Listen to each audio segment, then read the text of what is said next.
बिस्मिल्लाहिर्रहमानिर्रहीम। अस्सलामुअलैकुम। आप देख रहे हैं JN न्यूज और मैं हूं आपकी मेजबान सुंबल ज़िया।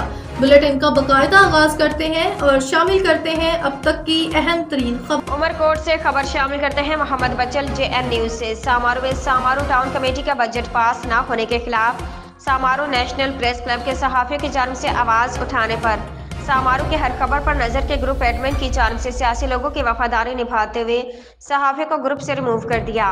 तफसीलात के मुताबिक सामारू टाउन कमेटी का बजट पास न होने के खिलाफ सामारू नेशनल प्रेस क्लब के ऑफिस सेक्रेटरी रिजवान अतारी, सोब अखबार के रिपोर्टर महेश मालही, अदनान अफजल की जानिब से सोशल मीडिया पर लिखने पर प्रेस क्लब सामारू के इंफॉर्मेशन सेक्रेटरी रोशन भरानी की जानिब से सोशल मीडिया ग्रुप से रिमूव करके सियासी लोगों से वफादारी का सबूत दिया है।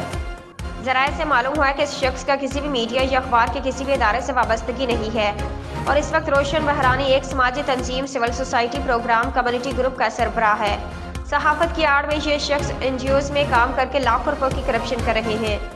सामारू में कई मरतबा प्रोग्राम करके लाखों रुपए की करप्शन की है, पर अफसोस इंतजामिया खामोश। इंतजामिया फौरी नोटिस ले।